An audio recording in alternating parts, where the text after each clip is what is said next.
잠시 기도하고 말씀 나누겠습니다. 살아계신 아버지 하나님, 오늘도 저희들 사랑해 주셔서 아버지 앞에 나와서 예배드리게 하심을 감사합니다. 하나님, 이 시간에 저희들 옷 잘 입은 사람, 잘난 사람 보러 나오지 않았습니다. 살아계신 하나님을 만나기 위해서 나왔습니다. 귀한 시간을 하나님 앞에 드립니다. 하나님, 이 시간 그저 갔다가 그저 돌아가는 사람 없게 하시고, 마당만 밟고 돌아가는 사람 없게 하시고, 하나님의 말씀으로 하나님의 은혜로 충만함을 받는 귀한 시간 되어지게 하여 주시옵소서. 감사합니다. 예수님의 이름으로 기도드립니다. 아멘. 주님의 몸된 교회를 방문할 때마다 함께 예배 드리는 것만 해도 참 너무 감사한데, 또 이렇게 계속해서 말씀을 나눌 수 있는 귀한 은혜를 주셔서 진심으로 감사드립니다. 그리고 지금까지 저희 가정을 위해서 부족한 저희들을 위해서 기도와 물질로서 또 함께 해주셔서 함께 해주신 우리 고영근 담임 목사님과 또 여러 장로님들 그리고 성도님들께 진심으로 감사드립니다.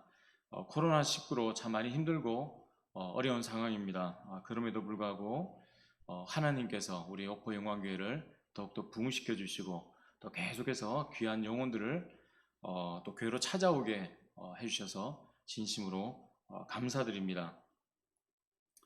오늘 본문 말씀을 잠시 보겠습니다. 오늘 본문 말씀 로마서 말씀인데, 로마서는 여러분들도 아시다시피 사도 바울이 적은 서신입니다. 사도 바울은 누구입니까? 사도 바울은 영혼을 사랑하고 복음에 대해서 뜨거운 열정을 가진 사람이었습니다. 그가 가진 뜨거운 열정으로 가는 곳마다 복음을 전하며 때로는 배를 타고 가다가 폭풍을 만나기도 해서 죽기 일보 직전까지 갔던 적도 있었습니다. 그리고 죽을 때까지 여러 번 맞기도 하였습니다. 이처럼 수없이 많은 고난과 핍박을 받았지만 그럼에도 불구하고 복음을 전하는 것을 포기하지 않았던 것은 무엇일까요? 그것은 바로 복음에 대한 뜨거운 열정과 목숨과도 바꿀 수 없었던 하나님께서 그에게 주셨던 사명이 있었기 때문입니다. 그렇다면 하나님께서 사도 바울에게 주신 사명이 무엇입니까? 바로 땅끝까지 이르러 복음을 전하는 것이었습니다. 그러면 사도 바울에게 있어서 그 땅끝은 어디였을까요? 우리 사도행전, 여러분들 잘 아시는 사도행전 1장 8절 말씀을 보시면 오직 성령이 너에게 임하시면 너희가 권능을 받고 온 유대와 사마리아와 땅끝까지 이르러 내 증인들이라고 말씀하셨습니다. 그러면 사도 바울이 생각할 그 땅끝이 어디였을까요? 그 당시 사도 바울 당시에 유럽 사람들과 중근동 사람들은 땅의 끝을 서바냐로 생각을 했었습니다. 서바냐는 어디입니까? 오늘 본문 말씀에도 나오는데 서바냐는 바로 스페인입니다. 그러면 스페인을 왜 서바나라고 했을까요? 서바나는 중국에서 한자로 서바나라고 부르죠. 중국식으로 스페인이라는 단어를 발음을 못하니까 그냥 서바나로 한 것입니다. 지금도 중국 사람은 서바나라고 이야기합니다. 사도 바울은 하나님께서 그에게 보여주신 땅끝, 즉 스페인으로 가서 예수님의 복음을 전하기를 진심으로 원하였습니다. 그리고 서바나로 가기 위해 사도 바울이 꼭 들르고 싶은 곳이 있었는데 바로 그것이 오늘 본문 말씀에 나오는 로마였습니다. 사도 바울이 로마에 가고 싶어 했던 이유는 성경에 정확하게 나오지는 않습니다. 그렇지만 성경학자들마다 여러 가지 의견이 나오는데 크게 두 가지로 나뉩니다. 첫 번째는 그 당시 로마는 로마 제국이라고 불리기도 하였습니다. 엄청난 강대국이었습니다. 세계 경제와 정치, 군사, 문화의 중심지였습니다. 그래서 사도 바울은 로마를 서바냐 선교, 땅끝 선교의 교두부 중심으로 삼고 싶어 했습니다. 그리고 두 번째로는 사도 바울이 로마서를 적었을 때는 바울은 한 번도 로마를 가본 적이 없습니다. 로마 교회를 방문한 적도 없고 로마에 있는 교인들을 만난 적도 없었습니다. 그냥 소문으로만 들었었습니다. 그러니까 바울은 로마 교인들과는 아무런 관계도 없습니다. 그리고 저희들 또한 로마에 그 당시에 로마에 있는 로마 교회를 누가 세웠는지 아무도 모릅니다. 그러나 성경 말씀을 통하여 누가 로마 교회를 세웠는지 대충 추정할 수는 있습니다. 우리 그 당시 지금도 마찬가지지만 유대인들이 꼭 지켜야 하는 세 가지 절기가 있습니다. 바로 유월절, 그리고 오순절, 맥추절이라고 하죠. 그리고 마지막으로 장막절이 있습니다. 이 3대 절기 때에는 유럽 전역에 흩어져 있던 유대인들이 예루살렘으로 와서 예배를 드려야 했습니다. 굉장히 중요한 절기였습니다. 자, 그런데 사도행전 2장에 무슨 말씀이 나옵니까? 바로 마가의 다락방에 일어났던 성령 강림 사건이 있었습니다. 성령 강림 사건이 언제 있었습니까? 바로 오순절날 있었습니다. 그렇다면 하나님께서 왜 오순절날 성령의 강림, 성령의 역사를 일으키셨을까요?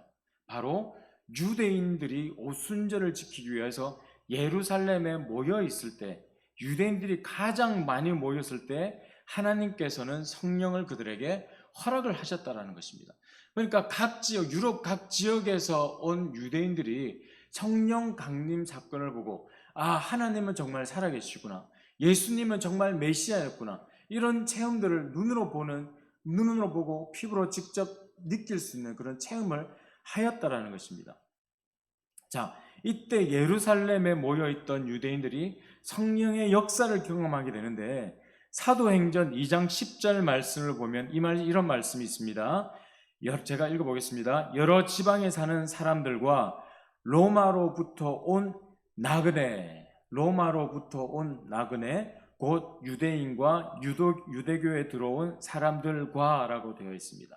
즉 로마에서도 유대인들이 예루살렘으로 왔다고 되어 있습니다.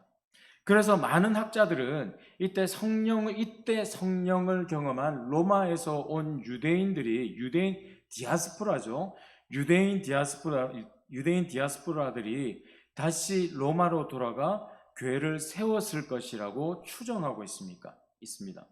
그러니까 로마 교회는 유명한 사도나 목회자가 세운 것이 아니라 오순절날 은혜를 받고 돌아간 이름 없는 디아스포라 평범한 유대인들, 로마 유대인들이 세웠다라는 것입니다.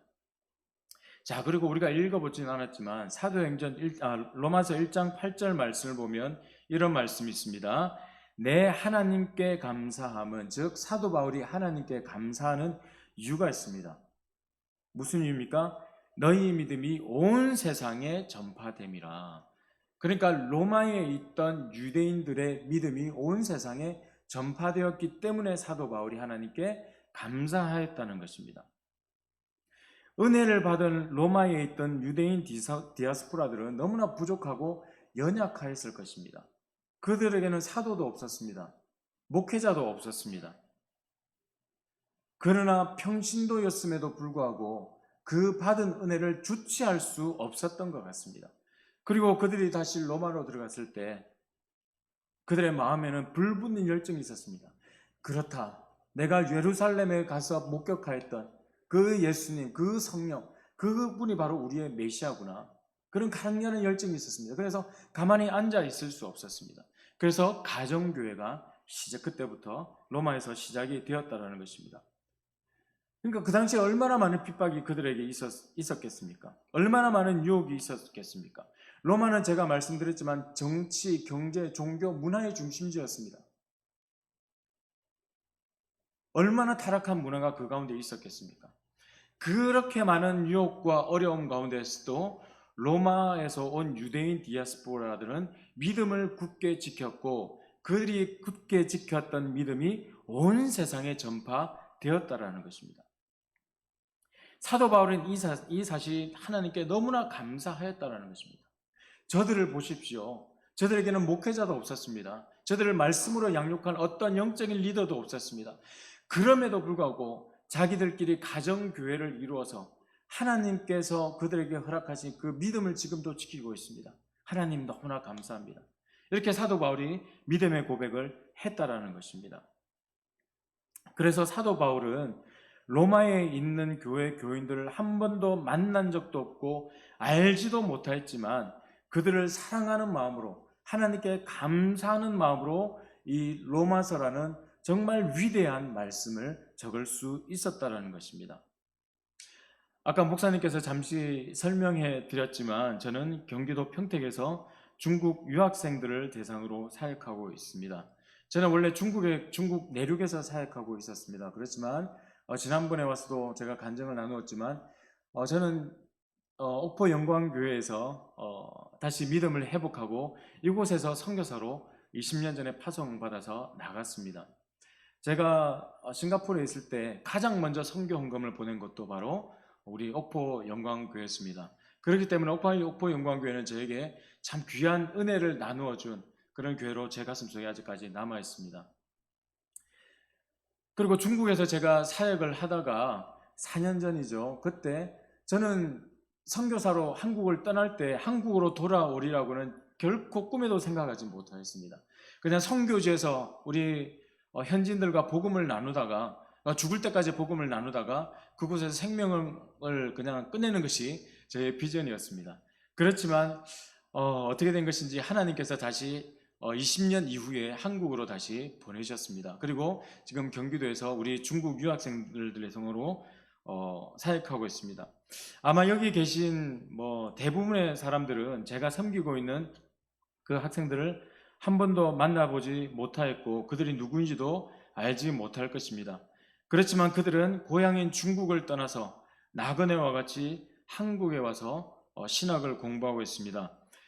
제가 섬기고 있는 학생들의 대부분은 신앙의 3세대, 4세대도 있습니다. 신앙의 뿌리가 굉장히 깊은 학생들입니다. 그리고 그들은 대부분이 목회자들의 자녀들이고 중국 가정교회 리더들의 자녀들입니다. 그들은 어려서부터 부모님들이 어떤 핍박과 어려움 속에서 신앙생활을 해왔는지 눈으로 보고 경험을 한 세대입니다. 귀한 신앙의 다음 세대들입니다. 사도 바울이 로마에 있는 성도들을 진심으로 사랑하고 섬기기 원했던 것처럼, 알지는 못하였지만 그들을 섬기기 원했던 것처럼 저 또한 그들을 계속해서 섬기길 원하고 여러분들도 또한 그 사이에 계속해서 동참해 주시고 관심 가져 주시고 기도해 주시기를 원합니다. 잠시 제가 지금까지 하고 있던 사역들을 나누기를 원합니다. 다음 저게 4년 전 사진인데 가족 사진이 없어서 4년 전 사진을 넣었습니다. 다음 슬라이드 부탁합니다. 제가 크게 하고 있는 사역은 세 가지입니다. 첫 번째 사역은 중국 내에 있는 중국 내에 있는 가정교회 선교 훈련 사역을 하고 있습니다. 이 사역은 제가 중국에 있을 때부터 계속 해왔던 사역인데 한국에 있으면서 코로나가 시작되면서부터는 중국에 들어갈 수 있는 방법이 없기 때문에 지금 못하고 있는데 그 전까지 1년에 한 3-4번 계속 들어가서 우리 중국 가정교회 지도자들과 우리 성도들을 선교에 대해서 계속 깨우고 하는 사역들을 해왔습니다. 그리고 두 번째는 제가 소속되어 있는 우리 세계 전문인 선교단체 PJM이라고 하는데 그 선교단체 한국 지부 본부장으로 섬기고 있습니다. 그리고 세 번째는 우리 중국 유학생들 섬기는 사역을 하고 있습니다. 다음 슬라이드 부탁합니다. 여러분들 아시겠지만 중국은 현재 공식적으로는 14억이라고 합니다. 그렇지만 비공식적으로는 15억, 17억까지 된다고 하는데 그 누구도 알지 못합니다. 그리고 경제는 미국 다음으로 지금 계속해서 올라오고 제2의 경제 대국입니다. 굉장히 앞으로 성장 가능성이 많은 땅입니다. 그렇지만 신앙적으로는 굉장히 핍박이 많은 땅이기도 합니다. 지금 정확하게 알 수 없지만 중국 현지에 대략 8천만 명, 우리 한국 인구가 한 5천만 명 된다고 그러죠. 8천만 명 가까운 우리 크리스찬이 있다고 합니다. 많게는 1억 가까이도 있다고 하는데 엄청나게 많은 수의 크리스찬들이 있습니다.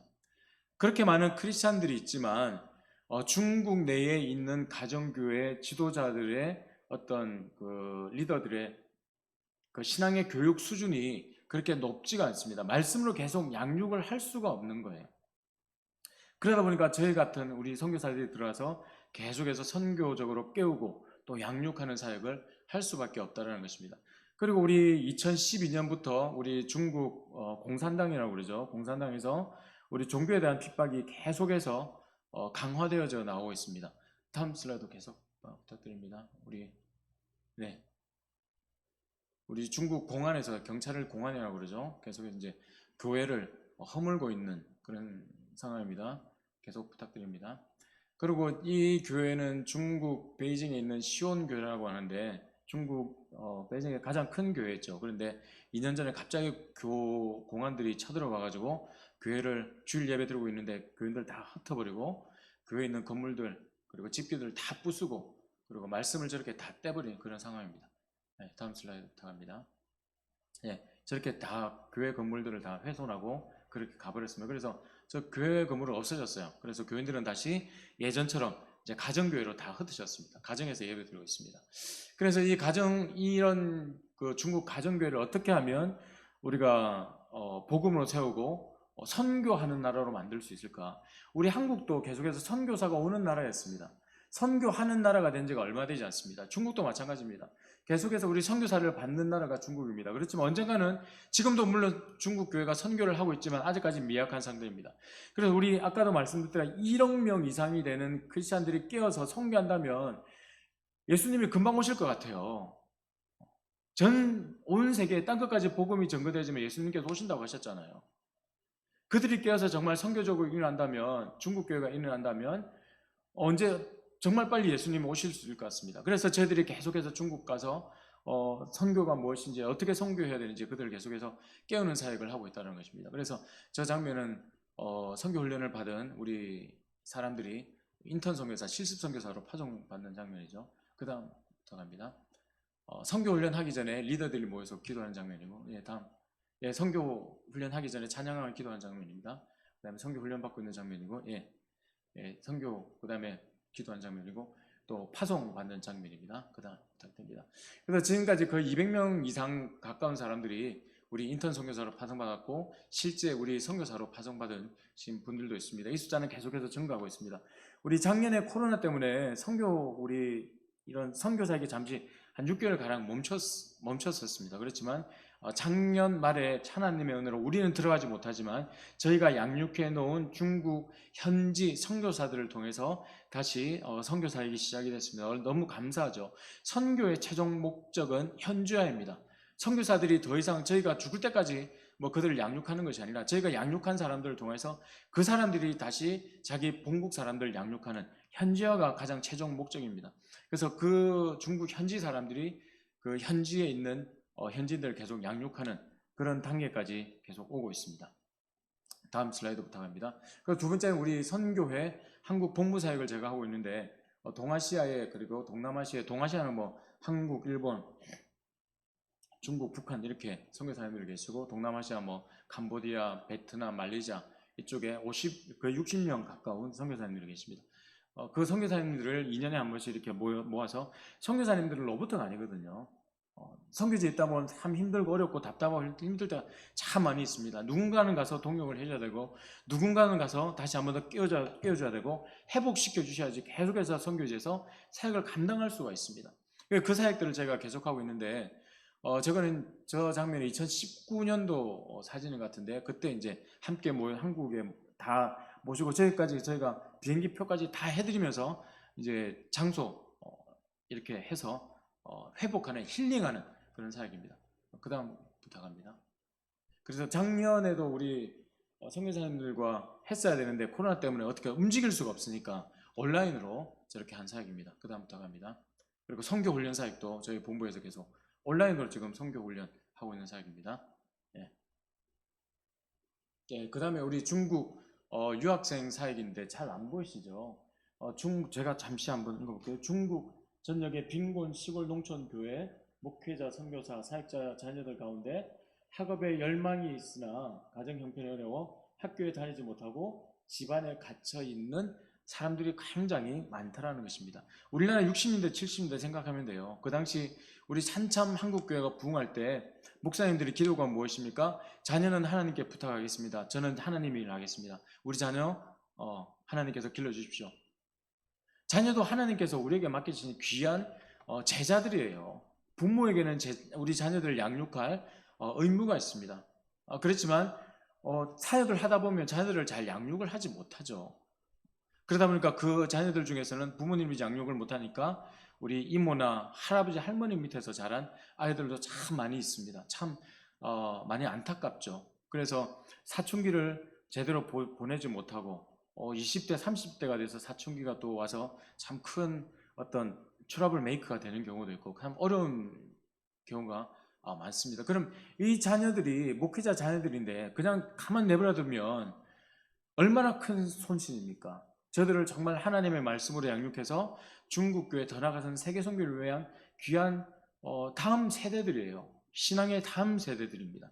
그래서 저희가 그런 비전을 가지고 이 친구들을 그냥 이대로 내두면 안 되겠다. 그래서 우리 모든 네트워킹을 다 이용을 해가지고 우리 목사님들 자녀들을 한국말을 먼저 북경에서 다음 슬라이드 부탁합니다. 여러 가지 많지만 다음 슬라이드 부탁합니다. 네, 다음. 네.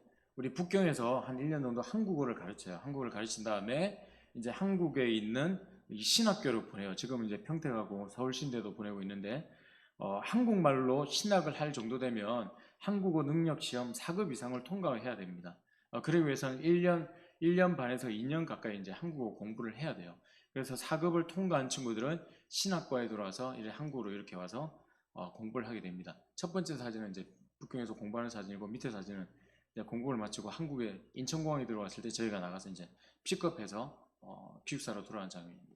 네, 다음 슬라이드 부탁합니다. 그래서 우리 학생들과 함께 위에는 이제 함께 예배 공동체 예배를 드리는 모습이고 밑에는 새벽 예배예요. 청년들 잘 아시겠지만 새벽에 일어나서 기도하기가 참 힘듭니다. 그럼에도 불구하고 이제 코로나 전이에요.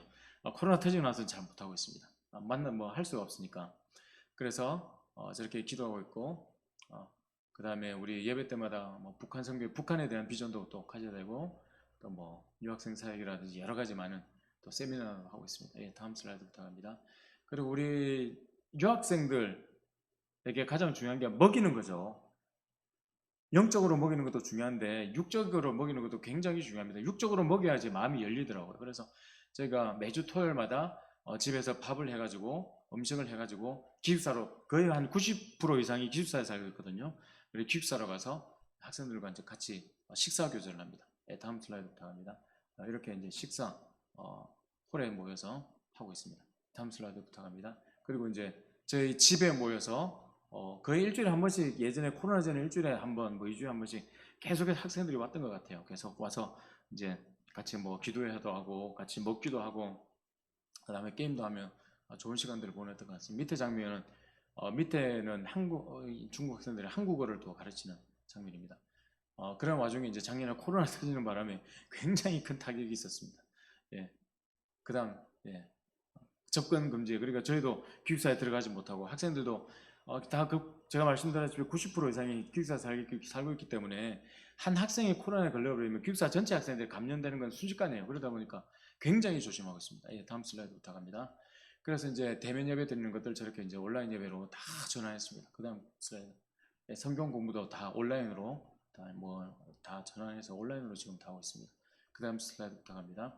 그리고 이제 학생들과 같이 뭐 밥을 못 먹으니까 어떻게 할까? 배달의 민족이지 않습니까? 한국 사람들이 배달이라도 해야 되겠다. 그래서 집에서 부활절날 부활 예배를 못 드려도 정성스럽게 계란을 포장해가지고 이렇게 이제 배달하고 그 다음에 지금은 이제 그 한국 정부에서도 한국에서도 이런 시스템이 잘 돼 있는데 처음에 1월달에 2월달 그때 코로나 터졌을 때만 해도 이제 방학을 마치고 들어오는 학생들이 격리를 해야 되는데 음식을 조달할 수 있는 방법이 없는 거예요. 그러다 보니까 저희들이 뭐 다는 못하고 뭐 한 몇 번이라도 이렇게 집에서 음식을 만들어서 격리한 학생들한테 갖다 주기도 하고 그랬습니다. 네. 그래서 뭐 좌측에 있는 건 이제 그 전이고 우에는 이제 뭐 같이 밥을 못 먹으니까 1인당 한 명씩 다 음식을 포장을 해가지고 다 그 일회용이라고 그러나? 예, 다 해가지고 저렇게 학생들한테 나는 안에 이제 성경 말씀 넣고 이름 다 적어가지고 기분이 좋았을지 안 좋을지 모르겠는데 예, 저렇게 했습니다. 예, 그 다음 슬라이드. 이건 가장 최근 찍은 사진인데 이번에 작년에는 이제 코로나 영향도 있고 여러 가지 영향 때문에 신입생이 한 명도 없었어요. 그렇지만 올해는 감사하게 그래도 코로나 상황인데도 불구하고 신입생이 와서 너무 감사했습니다. 그래서 너무 감사해서 코로나 위기 상황이지만 저희 집에 아이들 초청해가지고 몇 번 왔던 것 같아요. 그래서 이제 같이 식사도 하고 이 친구들이 또 올 7월 중순에 한국어 능력 시험 4급 시험이 있었는데 그 시험 공부하느라 저희 집에 와서도 공부하고 또 온라인으로 계속 공부하고 결과는 8월 중순에 나옵니다. 다 통과할 수 있도록 그렇게 기도 부탁드립니다. 이 학생들 통과하고 나면 또 다 신학과에 가서 신학생으로 또 공부하게 됩니다. 네, 그 다음 슬라이드 부탁합니다. 예, 이거 한글 공부하고 있는 거고. 네, 그 다음 슬라이드. 예, 2026 작년만 해도 이렇게 우리가 그 격리할 수 있는 그런 조건들이 그렇게 까다롭지 않았었어요. 그래서 이게 4월 달 찍었던 것 같은데 학생들이 너무 답답해 하는 거예요. 그래서 안 되겠다. 한번 놀러 가자. 그래가지고 이제 방역 철저하고 그래서 학교 근처에 이제 학생들 전체 다 모여가지고 봄소풍을 한번 갔었습니다. 저게 이제 코로나 터지고 처음이다 마장으로 모이고 한 번도 못 모이고 있습니다. 네, 그 다음 슬라이드 부탁합니다. 이것도 저희가 1년에 한 번씩 2019년도 사진인데 1년에 한 번씩 저희가 그 중국 유학생 선교 수련회를 하고 있습니다. 전체 우리 학생들이 다 모이면 한 100명 이상이 될 거, 100명까지는 안 돼도 한 80명, 90명 가까이 되는 것 같아요. 학생들 그때는 홈커밍 데이처럼 해서 다 모여서 3박 4일 동안 아이들 다 먹여주고 그 다음에 재워주고 하면서 계속해서 선교에 대해서 저희가 뭐 선교사고 선교단체에 있다 보니까 선교에 대해서 계속 가르칩니다. 그래서 저희들 최종 목표는 선교사로 양육을 하는 거거든요. 그러니까 목회자 선교사가 됐든지 평신도 전문인 선교사가 됐든지 어딜 가든지 무엇을 하든지 뒤에 하나님께서 부르신 하나님의 자녀로서 선교사적인 사명을 가지고 살아라는 비전으로 이런 사역들을 하고 있습니다. 예. 그래서 지금 이제 저렇게 학생들 대부분 다 신학교에서 공부하고 있고 다음 부탁합니다.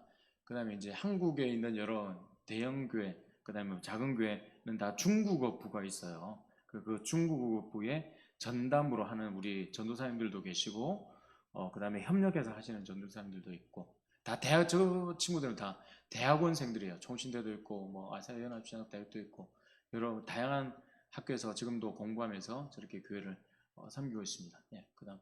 예, 저희들 비전입니다. 예, 제가 말씀드렸다시피 선교 중국입니다. 중국이 정말 지금 아직까지도 많은 핍박과 어려움이 있지만 이 당시 로마 교회도 마찬가지였죠. 이 교회들이 중국에 있는 가정 교회들이 정말 끼어서 선교한다면 정말 세계를 깜짝 놀랄 만한 그런 사역을 하는데 조금이나마 중국 내륙에 들어가서도 하고 한국에 나와 있는 우리 학생들을 대상으로 사역하고 여기서도 하고 저기서도 할 수 있는 그런 사역들을 계속 감당해 나갈 수 있도록 기도 부탁드리겠습니다. 그 다음 슬라이드 부탁드립니다. 여러분들 한국에 얼마나 많은 외국인들이 들어와서 살고 있는 줄 아세요? 제가 20년 전에 한국에 있을 때만 해도 외국인들이 그렇게 많지는 않았던 것 같아요. 그런데 지금 공식적으로는 250만의 외국인이 있고 비공식 뭐 불법 체류자까지 합치면 260만의 외국인이 한국에 들어가서 살고 있다고 합니다. 260만이라는 숫자가 얼마나 많은지 여러분들 뭐 체감이 안 되겠지만 우리나라 광역시 중에 대구 광역시가 250만 명이라고 합니다. 그리고 인천 광역시가 290만 명입니다. 그러니까 그 중간 광역시 하나 되는 정도 크기의 외국인들이 우리 한국에 들어와 있다는 것입니다. 아까 제가 로마서 말씀 보았지만 로마에 있던 유대인 디아스포라, 나그네 되었던 디아스포라들이 예루살렘에 와서 복음을 듣고 다시 자기 나라로 자기 로마로 들어와서 가정교회를 세웠습니다. 우리도 마찬가지예요. 너무나 많은 외국인들이 있습니다. 유학생들도 있습니다. 중국 유학생들뿐만 아니라 우리 주변에 많은 외국인들이 있습니다. 그들이 한국에 와서 한국에서 복음 자유롭게 전할 수 있잖아요. 그들에게 정말 밥을 사든지 뭘 사든지 해서 어떤 방법으로 되었든지 간에 그들에게 복음을 전해서 그들이 복음으로 변화되어서 다시 본국으로 들어가서 거기서 뭐 교회를 세울 수도 있고 아니면 교회 동력자로 설 수도 있는 것이고 그건 우리는 아무도 모르죠. 그렇지만 하나님께서 이 시대에 세계화라는 놀라운 정말 이런 변화를 일으키신 것은 복음을 전하기 위해서 그렇다는 것을 믿습니다. 그래서 세계화된 이 시기에 우리 주변에 와 있는 외국인들에게 복음을 전하는 것은 먼저 부름을 받은 우리의 사명이라는 것입니다. 물론 당연히 한국 사람에게도 복음을 우리가 계속해서 전해야 됩니다. 그렇지만 나그네로 우리 주변에 와 있는 디아스포라들, 외국인 디아스포라들에게도 정말 복음을 전해서 그들이 한국에서 변화받아서 자기 본국에 와서 내가 한국 땅에 있을 때 예수님을 만났습니다. 누구누구 집사님을 통해서, 누구누구 장로님을 통해서 복음을 받았습니다. 이 예수님을 당신도 믿으세요. 복음의 전달자가 된다면 얼마나 감사하겠습니까? 우리 전도서 말씀에 우리 인간의 인생이 70이요 강건하면 80이라고 했습니다. 물론 지금은 더 수명이 길어질 수도 있습니다. 우리가 얼마나 오랫동안 얼마나 긴 시간을 사는 것도 물론 중요하겠죠. 그렇지만 어떤 삶을 사느냐가, 짧은 인생을 산다 할지라도 어떤 인생을 사느냐가 하나님 앞에 나갔을 때 더 중요할 것 같습니다. 우리가 정말 하나님 앞에 섰을 때 하나님께서 우리에게 물어보실 때 너 이 땅에 있을 때 무엇을 하고 왔느냐? 하나님, 저 잘 먹고 잘 살다 왔습니다. 아니면 복음 전하다 왔습니다. 어떻게 대답하시겠습니까? 정말 하나님 앞에 섰을 때 착하고 충성된 종아 잘하였도다 칭찬받는 여러분 되시기를 주님의 이름으로 축원합니다. 정말 의미 있는 삶을 사시기를 주님의 이름으로 축원합니다. 요즘에는 그러더라고요. 일찍 퇴직해서 놀러 다니는 게 다 꿈이라고 하더라고요. 저는 인생을 낭비한다고 생각합니다. 그것이 하나님께서 우리에게 한 번밖에 없는 인생을 주셨는데 왜 놀러 다니고 먹고, 물론 먹어는 되겠죠. 놀러도 물론 다녀야 되겠습니다. 그렇지만 그것이 우리의 꿈이 되어서는 안 될 것입니다. 우리가 얼마나 많은 시간을 살지는 모르겠지만, 얼마나 많은 시간이 내 앞에 있는지 모르겠지만, 이 짧은 시간 동안 복음 전하다가 주님께로 나가는 여러분 되시기를 주님의 이름으로 축원합니다. 저도 한 가지 소망이 있습니다. 제 작은 소망은 무엇이냐면, 예수님께서도 11명의 제자를 놓고 11명의 제자를 양육하고 하늘나라로 가셨습니다. 저는 예수님만큼은 못 된다 할지라도 10명 이상의 정말 제자를 양육하는 것이 저의 인생의 비전입니다. 물론 지금도 많은 학생들이 있습니다. 그렇지만 그 가운데서 정말 예수님을 위해서 내가 죽기를 원합니다. 예수님을 위해서 나의 삶을 포기하기를 원합니다. 나의 삶을 내려놓기를 원합니다. 기꺼이 십자가를 지기를 원합니다. 예수님의 십자가의 고난에 내가 동참하기를 원합니다. 라고 고백할 수 있는 제자를 10명 이상의 제자를 양육하는 것이 저의 비전입니다. 그런데 아직까지 못하는 것 같아요. 정말 하나님께서 사람을 만나는 것도 큰 축복인 것 같습니다.